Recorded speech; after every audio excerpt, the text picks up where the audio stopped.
ദൈവത്തിരുനാമത്തിന് മഹത്വമുണ്ടാവട്ടെ. Bible reading പ്രോഗ്രാമിൽ സംബന്ധിക്കുന്ന ഏവർക്കും കർത്തൃനാമത്തിൽ സ്നേഹവന്ദനം അറിയിക്കുന്നു. ഇന്നലെ നമ്മുടെ കേരളത്തിൻ്റെ ദേശീയ ഉത്സവമായിരുന്ന തിരുവോണമായിരുന്നല്ലോ. സ്നേഹത്തിൻ്റെ, സാഹോദര്യത്തിൻ്റെ, ഒരുമയുടെ വലിയ ദൂതാണല്ലോ ഓണം എന്ന ആ ദേശീയ ഉത്സവം പ്രദാനം ചെയ്യുന്നത്. ആ ഐക്യം നമ്മുടെ ജീവിതത്തിലുണ്ടാകുവാൻ തക്കോണം നമുക്ക് ഇടയായി തീരണം. മഹാബലി എന്നുള്ളത് ഒരു മിത്താണെങ്കിലും അതിലൊരു മെസ്സേജുണ്ട്. ആ മെസ്സേജാണ് സഹനത്തിൻ്റെ, ത്യാഗത്തിൻ്റെ ഒരു രാജാവ്. വാസ്തവത്തിൽ മഹാബലി ക്രൈസ്തവരെ സംബന്ധിച്ചിടത്തോളം കർത്താവിൻ്റെ കാൽവറി ബലിയാണ് നമുക്ക് മഹാബലി. ത്യാഗസ്വരൂപനായ യേശു ക്രിസ്തു ഈ സമയത്ത് നമ്മുടെ ചിന്തയ്ക്ക് വിഷയമായി ഭവിക്കേണ്ടതാണ്. അപ്രകാരമുള്ള ഒരു ജീവിതം നയിക്കുവാൻ, സാഹോദര്യത്തിൻ്റെ, സ്നേഹത്തിൻ്റെ, സഹനത്തിൻ്റെ വലിയ അനുഭവത്തോടെ ജീവിക്കുവാൻ ഈ വർഷത്തെ ഓണങ്ങളും അതിൻ്റെ ആഘോഷങ്ങളും നമ്മെ സഹായിക്കട്ടെ എന്ന് ആമുഖമായി പ്രാർത്ഥിച്ച് ആശംസിക്കുന്നു. എല്ലാവർക്കും ഓണാശംസകൾ നേരുന്നു. ഇന്ന് നമ്മൾ വായിക്കുന്ന 2 ദിനവൃത്താന്തം 15-ാം അധ്യായമാണ്. ആസാ രാജാവിനെ കുറിച്ചാണല്ലോ നമ്മൾ 2 അധ്യായങ്ങളായി നമ്മൾ പഠിച്ചു വരുന്നത്. ആസാ രാജാവ് ദൈവത്തെ അറിയുന്ന നല്ലൊരു മനുഷ്യനായിരുന്നു.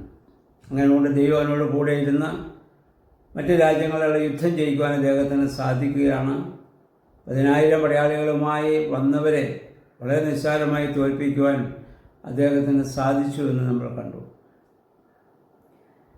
ഈ 15-ാം അധ്യായം നമ്മൾ വായിക്കുന്നത് ഈ സമയത്ത് ആസറിയ എന്ന് പറയുന്ന ഒരു പ്രവാചകൻ ഇദ്ദേഹത്തെ സമീപിച്ചിട്ട് പറയുകയാണ്, നിങ്ങൾ കർത്താവിനോട് ചേർന്ന് നിൽക്കുന്നുവെങ്കിൽ കർത്താവ് നിങ്ങളോട് ചേർന്ന് നിൽക്കും. നിങ്ങൾ അന്വേഷിച്ചാൽ അവനെ കണ്ടെത്തും. നിങ്ങൾ ദൈവത്തെ പരിത്യജിച്ചാൽ ദൈവം നിങ്ങളെ പരിത്യജിക്കും.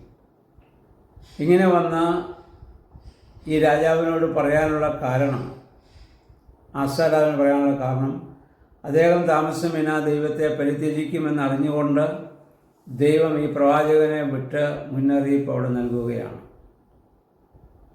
ദൈവം എല്ലായ്പ്പോഴും ദൈവവചനത്തിലൂടെ നമുക്ക് പല മുന്നറിയിപ്പുകളും നമുക്ക് നൽകുന്നുണ്ട്. അത് മനസ്സിലാക്കി നമ്മുടെ ജീവിതത്തെ ക്രമപ്പെടുത്തുവാൻ നമുക്ക് സാധിക്കേണ്ടതാണ്.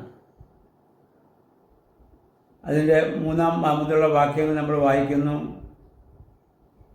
ഇതിലവിടെ പറയുകയാണ്, സത്യദൈവത്തെ മനസ്സിലാക്കാൻ സാധിക്കാതിരുന്ന പൂർവന്മാരുടെ കാലത്ത് അവർക്കന്ന് പുരോഹിതന്മാരില്ലായിരുന്നു, ന്യായപ്രമാണമില്ലായിരുന്നു. അതുകൊണ്ട് എന്താണ് യഥാർത്ഥത്തിൽ സത്യമെന്നോ നീതിയെന്നോ അധർമ്മമെന്നോ വ്യക്തതയില്ലാതിരുന്ന കാലത്തും അവർ ദൈവത്തെ അന്വേഷിച്ചു. കാരണം അവരുടെ ജീവിതത്തിൽ പ്രതിസന്ധി ഘട്ടങ്ങൾ വന്നപ്പോൾ, കഷ്ടതകൾ വന്നപ്പോൾ അവർ ദൈവത്തെ അന്വേഷിച്ച് ദൈവം അവരെ സംരക്ഷിക്കുകയും അവർക്ക് ഉത്തരമരുളുകയും ചെയ്തു എന്ന കാര്യം നിങ്ങൾ മറന്നുപോകരുത്. അവർ അന്വേഷിച്ച് അവർ ദൈവത്തെ കണ്ടെത്തിയെന്നാണ്. പുരോഹിതന്മാരും ആരാധനകളും ന്യായപ്രമാണവും ഒന്നുമില്ലാതിരുന്ന കാലത്ത്. എന്നാൽ നമ്മൾക്കും അറിയാം, നമ്മുടെ പൂർവ്വപിതാക്കന്മാരുടെ കാലത്ത് ഇന്നത്തെ പോലെ ബൈബിൾ അവരുടെ കരങ്ങളിൽ ഇല്ലായിരുന്നു. ഇന്നത്തെ പോലെ സുവിശേഷ പ്രസംഗങ്ങൾ അക്കാലങ്ങളിൽ ഇല്ലായിരുന്നു. വളരെ ചുരുക്കമായി ലഭിക്കുന്ന ആ വചന കേൾവി മാത്രമാണ് നമ്മുടെ പൂർവ്വപിതാക്കന്മാർക്കുണ്ടായിരുന്നത്. ആ കാലത്തും അവർ അവരുടെ ജീവിത പ്രതിസന്ധി ഘട്ടങ്ങളെയൊക്കെ അതിജീവിച്ചത് പ്രാർത്ഥനയുടെ ശക്തിയാലാണ്. ആ കാലങ്ങളിൽ പ്രായമുള്ളവർക്കറിയാമല്ലോ, എല്ലാ ഭവനങ്ങളിലും കൃത്യമായി സന്ധ്യാപ്രാർത്ഥനയും പ്രഭാത പ്രാർത്ഥനയും ഒക്കെ നടന്നു. നോമ്പുകളും ഉപവാസങ്ങളും വ്രതാനുഷ്ഠാനവും ഒക്കെ കൃത്യമായി എല്ലാ ഭവനങ്ങളിലും ഉണ്ടായിരുന്നു. വഴിയാത്ര പോകുമ്പോൾ, നടന്നു പോകുമ്പോൾ ഭവനങ്ങളിൽ നിന്ന് പ്രാർത്ഥനയുടെ ശബ്ദം നമുക്ക് കേൾക്കാൻ സാധിക്കുമായിരുന്നു. ക്രൈസ്തവർക്ക് മാത്രമല്ല, നാനാജാതി മതസ്ഥരായ എല്ലാ ഭവനങ്ങളിൽ നിന്നും പ്രാർത്ഥനാ ശബ്ദം ഉയർന്നിരുന്നു. അങ്ങനെ ദൈവവുമായൊരു വലിയ ബന്ധം അവർക്കുണ്ടായിരുന്നു. ഇന്നത്തെ പോലെ വചനം വായിക്കാനോ അതിൻ്റെ ജ്ഞാനം പ്രാപിക്കാനോ ഒന്നും അവർക്ക് സാധിച്ചിരുന്നില്ല. പക്ഷെ ദൈവത്തെ പൂർണ്ണമായി ആശ്രയിച്ചു. അവർ ദൈവത്തെ കണ്ടെത്തി അവരുടെ ജീവിതം സന്തോഷമായി പര്യവസാനിപ്പിക്കുവാൻ അവർക്ക് സാധിച്ചു എന്നുള്ളതാണ്. അന്ന് എന്നിട്ട് ഈ ആശാപ്രവാചകൻ അവരോട് പറയുകയാണ്, അന്ന് അക്രമങ്ങളും കലാപങ്ങളും ഒക്കെ ജനങ്ങളുടെ ഇടയിൽ അന്ന് കൂടുതലായിരുന്നു. ആരും അന്ന് ഇത് സുരക്ഷിതരായിരുന്നില്ല. അവർ പരസ്പരം യുദ്ധം ചെയ്ത് കലഹിച്ചു. അവർ ഇത് ഛിന്ന ഭിന്നമായിപ്പോയി. എന്നാൽ നിങ്ങൾ ധൈര്യമായിരിക്കുക, ദൈവം നിങ്ങളുടെ കൂടെയുണ്ട്. ആസറിയ പ്രവാചകൻ്റെ ഈ വചനം ആസാ രാജാവിന് വലിയ ധൈര്യവും പ്രത്യാശയും നൽകി. അദ്ദേഹം ഇസ്രായേൽ ജനത്തെയൊക്കെ അവിടെ ഒന്നിച്ചു കൂട്ടുന്നു. അതിനുശേഷം നമ്മൾ വായിക്കുന്നു, മറ്റ് രാജ്യത്തിൽ നിന്ന് എബ്രയീം, മനശ്ശെ, ശെമോൻ ഗോത്രങ്ങളിൽ നിന്ന് ധാരാളം ആളുകൾ ആസായുടെ അടുത്തേക്ക് വന്നു. കാരണം ദൈവം അദ്ദേഹത്തിൻ്റെ കൂടെ ഉണ്ടെന്ന് അവർക്ക് മനസ്സിലാക്കിയെന്നാണ് നമ്മൾ വായിക്കുന്നത്. നേതൃത്വം നൽകുന്ന ഒരാളിൻ്റെ കൂടെ ദൈവമുണ്ട് എന്ന് മനസ്സിലാക്കിയാൽ സ്വാഭാവികമായും ജനം അവരുടെ കൂടെ കൂടും. അപ്പം അങ്ങനെ ആസാ രാജാവിനോട് ദൈവമുണ്ടെന്ന് അവർ മനസ്സിലാക്കുന്നു. അതുകൊണ്ട് മറ്റു ഗോത്രങ്ങളിൽ ഉണ്ടായിരുന്നവർ കൂടി ഇവിടെ വന്ന് അദ്ദേഹത്തോട് ഇവിടെ വന്ന് ചേരുകയാണ്. എന്നിട്ട് ദേവാലയത്തിൻ്റെ പൂമുഖമൊക്കെ പുനർനിർമ്മിക്കുമ്പോൾ അവരതിന് സഹായമായി അദ്ദേഹത്തോട് ചേർന്ന് നിന്ന് പ്രവർത്തിക്കുകയാണ്. ഒരു വ്യക്തിയുടെ കൂടെ ദൈവമുണ്ട് എങ്കിൽ അദ്ദേഹത്തിന് ആരെയും ഭയപ്പെടേണ്ടതായിട്ടില്ല. അസാധ്യമായതിനെ സാധ്യമാക്കി തീർക്കുവാൻ അവർക്ക് സാധിക്കുകയും ചെയ്യും. അപ്പം അങ്ങനെ ആശായുടെ കൂടെ ഉണ്ടായിരുന്ന മറ്റു രാജ്യങ്ങളിൽ നിന്ന് ആളുകളൊക്കെ അവിടെ വന്ന് ചേരുന്നതായി നമ്മൾ കാണുന്നുണ്ട്. എന്നിട്ട് അവർ ആസാ രാജാവിൻ്റെ നേതൃത്വത്തിൽ ജെറുസലേമിൽ എല്ലാവരും കൂടെ ഒന്നിച്ചു കൂടിയിട്ട് അവിടെ വെച്ച് അവർ സത്യപ്രതിജ്ഞ ചെയ്യുകയാണ്. പൂർണ്ണാത്മാവോടും പൂർണ്ണ മനസ്സോടും കൂടി ദൈവത്തെ നമുക്ക് അന്വേഷിക്കണം. ആരെങ്കിലും അതിന് വിരുദ്ധമായി പ്രവർത്തിച്ചാൽ അവരെ നമ്മുടെ ഇടയിൽ നിന്ന് ഛേദിച്ച് കളയണം. അത്രമാത്രം ദൈവവുമായുള്ള വലിയ ബന്ധത്തിൽ അവരവിടെ പ്രതിജ്ഞ എടുക്കുകയാണ്. നമ്മൾ വായിക്കുന്നു, ദൈവം അവർക്ക് ദർശനം നൽകി ദേശത്ത് സ്വസ്ഥതയുണ്ടായി എന്നാണ്. ദൈവത്തോടുള്ള ബന്ധത്തിൽ മാത്രമേ യഥാർത്ഥ സമാധാനവും സ്വസ്ഥതയും നമുക്ക് അനുഭവിക്കാൻ സാധിക്കുകയുള്ളൂ. അത് സഭയായാലും സമൂഹമായാലും നേതൃത്വം നൽകുന്ന ആളുകൾക്കതുണ്ടാവണം.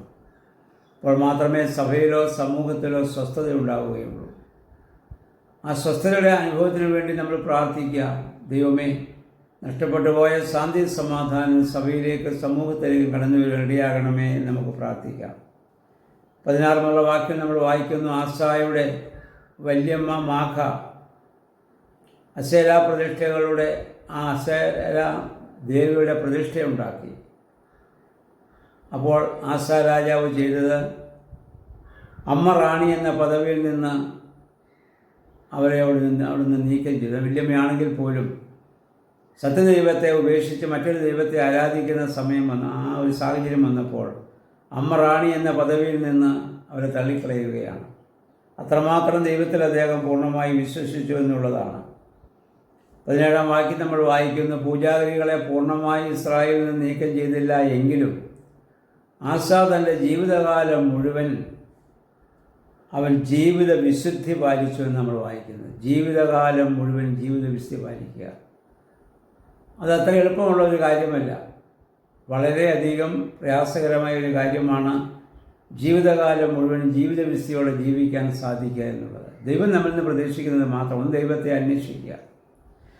2 ഹൃദയവിശുദ്ധിയോടും ജീവിത വിശുദ്ധിയോടും കൂടി ദൈവസന്നിധിയിൽ ജീവിക്കുക. ഈ 2 കാര്യങ്ങൾ ചെയ്യുമ്പോൾ നമ്മൾ ദൈവമക്കളാണ്. ദൈവം നമ്മളോടൊപ്പം ഉണ്ടാകും. ദൈവം നമുക്ക് വേണ്ടി പിശാചിനോട് ശത്രുവിനോട് യുദ്ധം ചെയ്തുകൊള്ളും. നമ്മൾ വായിക്കുന്നത്, അങ്ങനെ ദേശത്ത് സ്വസ്ഥതയും സമ്പത്തും ഒക്കെ വർദ്ധിച്ചെന്നാണ്. 35 വർഷക്കാലം അദ്ദേഹത്തിൻ്റെ ആ ഭരണത്തിൻ്റെ 35 വർഷക്കാലം സന്തോഷത്തിൻ്റെ സമാധാനത്തിൻ്റെ വലിയ ദൈവാനുഭവം ഉണ്ടായി. കാരണം ദൈവത്തോടുള്ള അദ്ദേഹത്തിൻ്റെ വലിയ ബന്ധമാണ്. നമ്മുടെ ജീവിതത്തിലും ദൈവത്തോടുള്ള വലിയ ബന്ധത്തിൽ ജീവിക്കുവാൻ ദൈവമേ, പരിശുദ്ധാത്മാവേ, ഞങ്ങളെ ശക്തീകരിക്കണമേ, ബലപ്പെടുത്തണമേ എന്ന് പ്രാർത്ഥിക്കാം. ആ ബന്ധം നിലനിർത്തുവാൻ വേദപുസ്തക വായനകൾ നമ്മെ സഹായിക്കണം, പ്രാർത്ഥനകൾ നമ്മെ സഹായിക്കണം. അതിനുവേണ്ടി നമുക്ക് ശ്രമിക്കാം. സർവശക്തനായ ദൈവം അതിന് നമുക്കെല്ലാവരെയും അനുഗ്രഹിക്കുമാറാകട്ടെ.